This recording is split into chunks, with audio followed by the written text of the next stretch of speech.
Taliana's POV. There you go. Biglang dumating si Ashley. Ba't ang tagal mo? Binubuli na ako ni Roberta, oh. Hoy, ako nga to binubuli mo, no? Ikaw na buntis ka? Pasalamat ka't mahal kitang bruhita ka. Hindi mawari ni Roberta kung tatawa ba ito o maiinis sa akin. Tumigil nga kayong dalawa, tapusin natin to. May emergency pa akong pupuntahan. Nagkatinginan kaming dalawa ni Roberta at sabay din na napatingin kay Ashley. Mabilis ang bawat galaw nito. Nakalapag na sa harapan nito ang isang high-end laptop. Mabilis din ang pagtipa nito sa keyboard dahil sa nakikita na puno ng katanungan ng aking isipan. Kahit ako na isang hamak na sekretarya na halos araw-araw nakaharap sa laptop ay matagal-tagal pa bago matapos sa pagtipa. Pero itong si Ashley, parang sinaniba ni Flash. Ang bilis kasi parang hindi isang simpleng nurse itong kaibigan namin. Nagkibit balikat na lang ako. Eto na, tingnan nyo. Abandonadong building na, diba? Patingin nga. Ani Roberta at dumukwang pa ito sa harap ng laptop ni Ashley. Ay oo nga! Komento pa nito. Napatangu-tangu pa ito. Ako naman, patingin nga. Wika ko. Nang makalapit, ay dumukwang din ako sa laptop. Hindi ko maiwasan ang mamangha at magulat. Totoo nga, isang abandonadong building nga ang nakikita niya sa screen ng laptop ni Ashley. At ito ang building na makikita sa picture na pinadala sa akin, kung saan makikitang nagchuchuksyakan si Siron at Alpha. Malayong malayo ang itsura ng building sa picture. Nawala na yung kulay berdeng halaman na nakapalibot sa building. Naging tuyot na ang lahat. Kung ganon, old picture nga yung pinapadala sa akin. Tama si Ashley. Para ano? Para saan yung mga picture? Sino nagpapadala? Naguguluhan na ang isipan ko. Anong rason ng kung sino man para guluhin ang isipan at buhay ko? Hindi ko maiwasan na mapakagatlabi. Oy, ano yan? Sabay-sabay kaming napalingon kay Daniela. Hindi ko malang napansin na nakalapit na ito sa akin. Kalma ka lang muna, Self. Alalahanin mo si baby. Bulong ko sa sarili. Oh, Fureso Resto Bar yan ah. Bulalas ni Daniela. Fureso Resto Bar? Yang tinitingnan nyo, sikat na Spanish resto yan dati. Right, Ash? Favorite resto bar mo yan dati, di ba? Nung nasa college pa tayo? Sagot ni Daniela. Dahil sa sinabi nito ay napansin kong naging uneasy ulit si Ashley. Ah, oo. Nauutal na sagot nito. Ano ka ba, Ashley? Nadudumi ka ba? May banyo dun sa dulo. Ilabas mo yan, friend. Masama ang magpigil. Natatawang wika ni Roberta. Hoy, ikaw ha? Si Ashley talaga pinupuntirya mo. Sita ko kay Roberta na umani lang ng isang tawa mula sa kaibigan. But seriously, are you okay, Ash? Yes, I'm just fine. Sagot nito sabay tayo at niligpit na ang daladalang gamit. I have to go, guys. May emergency pa kasi akong pupuntahan. Mauna na ako sa inyo. Love you all. May halong pagmamadaling saad nito, kaya hindi na lang ako nakipag-argumento pa. Okay lang kaya siya? Nag-aalalang bulong ko habang nakatingin sa papalayong figura ni Ashley. Baka siguro. Malihim kasi si Ash kaya hindi natin alam if okay lang ba siya o hindi. Hindi naman siya ganyan dati nung nag-aaral pa kami. I don't know what really happened to Ash. So, bakit kayo nakatingin sa picture ng building kanina? Tanong bigla ni Daniela.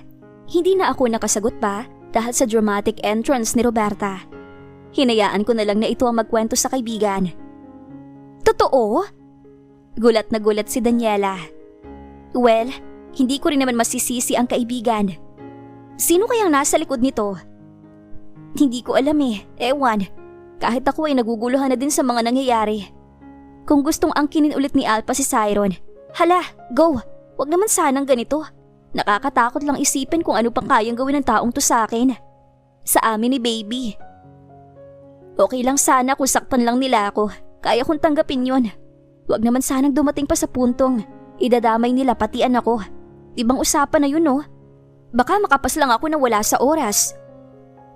Sa tingin mo, kagagawan kaya to ni Alpha? Tanong ni Roberta. I don't know. She looked like an angel. Came down for her earthly duty. Alam mo yun? Sobrang amo ng mukha niya. Sobrang bait niya. Kahit naiinis ako doon, hindi ko pa rin magawang magalit ng tuluyan. Kontrabida lang pangalan ko, pero hindi pagkatao ko. Mahabang sagot ko na umani ng isang malutong na palakpak mula sa kaibigan. Yes, friend! Lakas natin makamiss yun, oh! Anong nakain? Roberta laughed mockingly at her. She can't help to roll her eyes. Kidding aside, friend, ang mga demonyo ay bumababa na rin sa lupa at nagkatawang tao. Nagbabalat kayo bilang isang mababait na nilalang. Kaya nga may mga metaphor na, looks can be deceiving. Kaya ingat-ingat tayo sa mga iniidolo natin ha. Baka may nakatago palang sungay. Roberto said it habang nakataas ang isang kilay nito. Kahit si Daniela ay sinang-ayunan din ng sinabi ng kaibigan. Napailing na lang ako, pero hindi ko pa rin sinasara ang aking isipan dahil may malaking posibilidad na tama rin ang sinasabi ni Roberta. I don't know. Isa lang din naman ang alam ko. May gusto si Siron sa akin. Lakas nga itong maka-I like you first eh. Tapos sa ending, may alpa na panggulo. Ano yun? Required ba na lahat ng nag-iibigan? Kailangan may conflict muna sa relasyon bago ang happy ending? Hindi ba pwedeng happy lang? Pwede naman yun, diba? Gusto ko nang sabihin kay Siron ang salitang I like you too. Pero hindi pa pwede. Sumasama ang pakiramdam ko pati puso ko. Hindi ko mapigilan ang mapahampas ang mesa sa bayukyuk doon. Parang gusto kong itulog na lang ito lahat at umasang pagkagising ay biglang maglaho ito na parang bula. Dahil sa nilikhang ingay ay nagulat si Sunny. Nakalimutan kong may batang natutulog. Hala, si Sunny na maganda, mabait pa. Cute-cute baby girl namin yan. Gimingaw ko nimo? Saad ko habang nilalaro ang bata. Ha? Gimingaw what? Naguguluhan na tanong ni Daniela. Lagi mo naman nakikita si Sunny eh. Remember, we are neighbors now? Di ka ang bisaya sa ating dalawa, pero hindi mo alam kung paano bumati na magandang hapon? Kastigo ko sa kaibigan. Hapon na kasi, kaya dapat lang na bumati ako. Teka, wala namang mali sa sinabi ko ah. May mali ba? Biglang tumawa na malakas si Daniela at ang malupit sa lahat ay sinabayan pa ito ni Roberta. Binigyan ko na mahinang hampas sa balikat si Daniela. Tumigil nga kayo, wala namang nakakatawa sa sinabi ko ah. Ikaw ang nakakatawa. Saan mo ba nakuha yan? Natatawa pa rin na saad ni Roberta. Kay Siron. Inosenteng sagot ko. Biglang natigil ang dalawa sa pagtawa. Ha? Kailan? May halong excitement at hindi maitagong kilig sa boses nito. Matagal na, mag-iisang buwan na yata. If I remember correctly, ang sabi ni Siron sa akin, gihigog mata ka, is magandang umaga. Tapos gimingaw ko nimo, is magandang hapon. Simpleng sagot ko. Napatulon ako sa gulat nang biglang tumili ng pagkalakas-lakas si Roberta. OMG! Ikaw na talaga! Ikaw ang reyna ng mga babaeng nakasungkit ng talong na gold. Kinikilig na saad nito. Congratulations, Taliana! Bigla ako nagtaka nang biglang umiyak si Daniela. I'm so happy for you. I look at my two friends. Ang isa ay parang hindi maiihi sa sobrang kilig. Ang isa naman ay naiiyak na sa sobrang tuwa. Ako ang buntis, pero kayo ang hindi ko maintindihan. Ano bang pinagsasasabi niyo? Gulong-gulo na ang isipan ko ngayon. Dumagdag pa kayo. Gimingaw ko nimo ay hindi magandang hapon, kundi na-miss kita. I miss you. Gihigog mata ka ay hindi magandang umaga, kundi mahal kita. I love you. Ngayon, alam mo na, Taliana? I'm so happy for you. Finally! Hindi na ako makagalaw sa sinabi ni Daniela. Parang may umalog sa buong mundo ko at may umanig sa buong pagkatao ko. At isa lang ang tumatakbo sa isipan ko ngayon. He loves me. That's why he said that he confessed first. Mahal ako ni boss. OMG, paano magpigil ng kilig? Sa kabilang banda, tawagan ko na lang kaya, pero nakakahiya. Anong sasabihin ko? Hello, boss? Gihigmapod ta ka? Ganon? Hay, anong gagawin ko? Hindi niya maiwasang mapakagat-labi. Kanina pa ako pabalik-balik habang nag-iisip kung ano ba ang gagawin after kong malaman kung anong ibig sabihin ng mga salitang iyon. Gusto ng puso ko na makita ang binata and serve her heart in a silver platter. In short, iaalay ko rin ang puso ko rito. Pero nagtatalo ang puso't isip ko. Isipan niya na mismo ang pumipigil sa anumang gagawin. Kailangan kong paghandaan kung ano bang sasabihin kay Siron. Siyempre konting pakipot, no? Well, ano ba? Isa tayong dalagang Pilipina. Bruha ka? Sino ba tong miss na miss ang hagkan at yakap ni Siron? Sigaw ng isang bahagi ng kanyang isipan na sinang-ayo na naman ng kanyang puso. Oo na, ako na. Pero kasi, hindi ko alam anong sasabihin ko. Napakagat-labi na lamang ako. Isa pa sa kinaiinisan ko ay si Siron. Ang binata naman ang nakikipaglaro ng hide and seek. Ang bruhito, simula noong binaliwala ko ang confession nito, ang pa-I like you nito, hindi na ito nagpakita at hindi ko na ito lagi naaabutan pagkagising ko sa umaga. Tulog na tulog din ako pag dumarating ito. Kasalanan ko din naman kasi yun. Ayan tuloy, nakarma na yata ako. Hay, peste ka boss, ang sakit mo sa bangs. Pero maya-maya ay napatalon ako sa gulat nang bumulaga sa harapan ko si Tita Minerva, ang ina ni Siron. Pagkaalis-alis kasi ng mga kaibigan niya kanina, ang ginang naman ang bumisita sa kanya. Well, simula noong malaman itong buntis ako, ay lagi na itong pumupunta sa bahay ni Siron at lagi siyang binibisita. And gusto niyang palakpakan ng ginang. Hindi pa lumalabas si baby, puno na ang nursery room ng mga gamit ito. Courtesy to Tita Minerva. Halatang excited talaga itong maging lola. Napalunok siya na wala sa oras. Naalala niyang magluluto dapat sila ngayon. Dahil sa pagiging lutang niya, ay nakalimutan niya na ang dapat gawin. Tita Minerva? Nahihiyang saad ko. Oh, snap it out. How many times do I have to tell you to stop calling me Tita Minerva? Just a simple mama will do. Come on now, Taliana. Let's eat. It's dinner time. Kanina ka pa dyan. Akong nahihilo sa ginagawa mo. On the contrary, pregnant woman needs exercise. But not like that. You just keep on walking circle. Ani ng mabait na ginang. Hindi niya maiwasang pamulahan ng muka. Mama. Good. Now, let's eat. Ani to sabay hawak sa braso niya. Don't worry. My son loves you. And then she playfully winked. Pakiramdam niya umakyat lahat ng dugo niya sa katawan at tumambay sa buo niyang muka. Po? Oo, alam kong mahal ako ni Siron. Kani-kanina lang actually. But coming from his mother's mouth, it's a different story. I've heard you. Keep on blubbering about the way my son confessed to you, Taliana. Blah blah. Well, you can't blame him. He waited and searched for you. For as long as I remember. And finally you're here. Maybe it overwhelmed him and don't know what to say. Dahil sa sinabi ng ginang ay bigla siyang napahinto sa paglalakad. Agad niyang hinarap ang ginang na may nagtatanong ng mga mata. Ano po yun? I assume he didn't tell you, right? Isang mabilisang pag-iling ang kanyang sagot. Oh boy, well might as well you better ask him. He's on his way home. As we speak, pinauwi ko ng maaga. Saad nito. Ngunit hindi nakawala sa kanyang paningin ang malalim nitong paghinga. I'll be honest with you, Taliana. All I wanted for my grandson or granddaughter was to have a perfect family. Maybe I go overboard with the word perfect, but at least to have a complete happy family. Please make it come true, Taliana. Pagsusumamong wika nito. Dahil sa sinabi nito ay parang gusto niyang maiyak sa tuwa. Napakaswerte niya at may manugang siyang mabait. Oo, manugang na niya si Mama Minerva.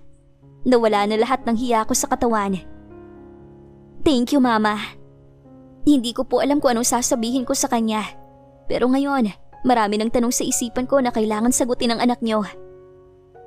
Hindi ko na maitago ang sobrang saya at nagawa niya pang yakapin ng mahigpit ang ginang. What did I miss? Napatingin kami ni Mama Minerva sa lalaking nakatayo sa pintuan ng kusina. Arms folded with his perfect physique. Paired with his Armani suit, commercial toothpaste smile, at well-shaved face. At kahit nasa malayo, ay naaamoy ko pa ang natural nitong amoy. Is this possible? Ganito ba ang in love? Or should I say, pagmamahal na nasuklian? Masarap sa pakiramdam. Parang may mga paru-paro pa na nagliliparan sa paligid nilang dalawa. Mas kumanda lahat ng bagay. The way I look at Siron seems surreal. May nakalimutan lang ako mga anak. Kunin ko lang ha. Iwan ko muna kayong dalawa. Ciao! Ngumiti lang si Mama Minerva at kinindatan ako. Parang hindi na ako makagalaw sa kinatatayuan. Teka lang po. Pigil niya sa ginang, pero parang wala itong narinig. Dire-diretso lang ang paglakad nito. Huminto muna ito sa harap ni Siron at hinagka ng pisngi nito, sabay kumaripas ng alis. Di ba gutom kayo? Mahinang naibulong niya na lang. Hey, how are you? Anang binata sa kanya. I'm fine. The baby's fine. I'm good. We're good. Nauutal na sagot niya. Are you okay? Nagtatakang tanong ni Siron. I'm good. Yeah, I'm good. Bakit ganon? Kanina, planado na lahat ng sasabihin ko. Naka-alphabetical order pa. Pero ngayon nasa harapan niya na si Siron, biglang naumid ang bibig niya. Blanko pa utak niya. Hindi ko maiwasang mapapadyak dahil hindi siya mapakali. This is it. This is the moment of truth. Deal or no deal. Bigla niyang hinarap ang binata na kahit ito ay naguguluhan na din sa kinikilos ko. You! Bigla kong saad sabay turo sa binata. Yes? Hindi magandang umaga ang ibig sabihin ng gihigugmata ka. Nilakasan ko na ang loob ko, pero nauutal pa din ako. Why naman ganon? Alam ko na kung anong ibig sabihin. You knew? Pero alam ko naman kung anong isasagot mo. So why bother? May halong lungkot na saad nito. Bigla akong nanghina dahil sa nakikitang kalungkutan mula sa asul nitong mga mata. Pero bakit hindi mo sinabi agad? Ako sa niya sa binata. Kapag sinabi ko ba agad, maniniwala ka ba? Paniniwalaan mo bang isa? Oo. Dahil may gusto din ako sa'yo. Pinutol ko na ang sinasabi ni Siron at isinigaw ang mga salitang matagal nang nakatago sa puso niya. Gihigugmapod ta ka. Natatakot lang akong ipakita dahil basta. Hindi ko masabing may alpa ka at ang binata naman ngayon ang tulala at hindi makapagsalita dahil sa sinabi ko. What? Tulala ka. Oo, alam ko nakakagulat. Ganyan din reaksyon ko kanina nung malaman ko nga hindi pala magandang Hindi niya na natapos ang pagsasalita dahil sa isang magandang katawan ang nakapulupot sa kanya ngayon. Oh damn, I'm beyond happy right now. Bulong ni Siron sa tenga niya. Pinapaulanan din siya nito ng maliliit na hagkan sa noo at tenga. Halata nga. Natatawang saad niya. Pero nagtaka siya nang biglang umalog ang balikat nito. Umiiyak ka? Pilit siyang kumakawala sa yakap nito. Pero dahil sa higpit ng yakap ni Siron ay nahihirapan siyang makawala. No, I'm just happy. He said while hugging me gently. She never felt this warmest, gentlest, sweetest hug before. And it feels wonderful. Nararamdaman din niya ang masuyo nitong haplos sa buhok niya pababa sa kanyang likod. And then slowly, ever slowly, their bodies started sway into one lovely music. Musika na nagmumula sa ritmo ng kanilang mga puso. Hindi ko alam na kaya ka palang paiyakan ng salitang gihigugmata ka. Natatawang saad ko, pero deep inside, hindi kayang ipaliwanag ng kahit anumang adjectives ang nararamdaman niya ngayon. In short, no languages could describe how happy she is right now. Finally, kasing kulay na ng rainbow ang buhay pag-ibig niya. If it came from you, you'll be surprised if I cried like river. Thank you, sunshine. Punong-puno ng pagmamahal na saad nito. Always and forever. Ikaw lang, higagugmaon ko. Kaagad niya itong pinandilatan ng mga mata dahil sa bisayang salita na sinabi nito. Okay na sana Kinikilig na sana siya. May pahabol na naman itong salita. Paki-translate? Yung maayos ha? Natatawa nitong pinisilang ilong niya. Ang sabi ko, ikaw lang ang mamahalin ko magpahanggang kailan. Tumangkad man si Mahal at si Dagun, ikaw at ikaw lang ang mamahalin ko. Ang haba naman pala. Inosenteng sagot niya.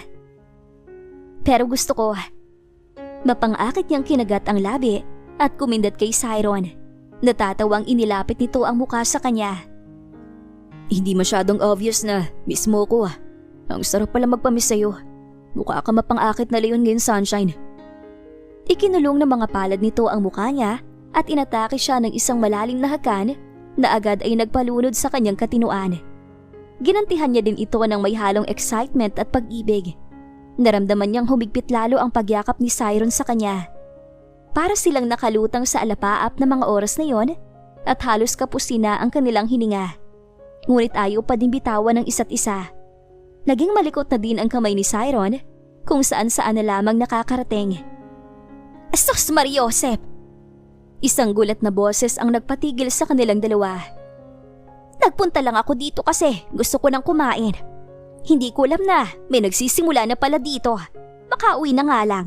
Nakakadistorbo lang ako dito. Magpapahatid na ako pa uwi. Mahabang litanya ni Mama Minerva. Naumid ang bibig nilang dalawa. Kaya isang tango na lang ang sinagot ni Siron. So, maiwan ko muna kayo. Paalam nito sa kanilang dalawa. Ngunit hindi nakaligtas sa kanilang pandinig ang pasarin nitong salita bago sila tuluyang iniwan. Ang mga kabataan talaga ngayon, kung saan-saan na lang nagtutukaan. Ang dami namang kwarto sa taas. Nagkatinginan silang dalawa ni Siron at sabay na napatawa. I love your mom. Natatawang komento ko. I love her too. Sagot din ni Siron at muli ay inatake naman siya ng isang masuyong hakan. Tay, mukhang ihi lang yata ang pahinga ko mamaya ah. Sa kabilang banda, walang halong pagsisisi ang kasalukuyang nagaganap sa kanilang dalawa ngayon ni Siron. No holds barrier. Handa siyang magtanggal ng saplot sa katawan at huwag matakot. Pero bigla siyang may naalala. Hoy! Teka lang. Dito pa talaga natin gagawin? Pinipilit ko siyang itulak. Nasa kitchen pa silang dalawa. Hustisya naman. May nakahanda pang pagkain sa mesa. At higit sa lahat, hindi lang sila ang tao dito sa bahay. Pero parang hindi niya rin kayang pigilan ang binata nang maramdaman ko ang magaan itong kamay sa tiyan ko. Halos maubusan na ako ng hininga at nabuhayin ng lahat ng maramdaman ko ang maiinit itong hagkan sa aking balikat at umabot sa tenga ko. Napakapit ako na mahigpit sa mahogany table na nasa kanyang likuran at parang isa akong putahing nakahanda kay Siron. I'm hungry and I love dessert. You are the dessert that I'm craving for a long time, Sunshine. He said with a victory grin. Ang mga kamay nito ay patuloy na naglalakbay sa kanya. Tama si Mommy, maraming kwarto sa taas. Baka naman. Humihingal na usal ko. Ang tagal kong tiniis na hindi kahawakan, Sunshine.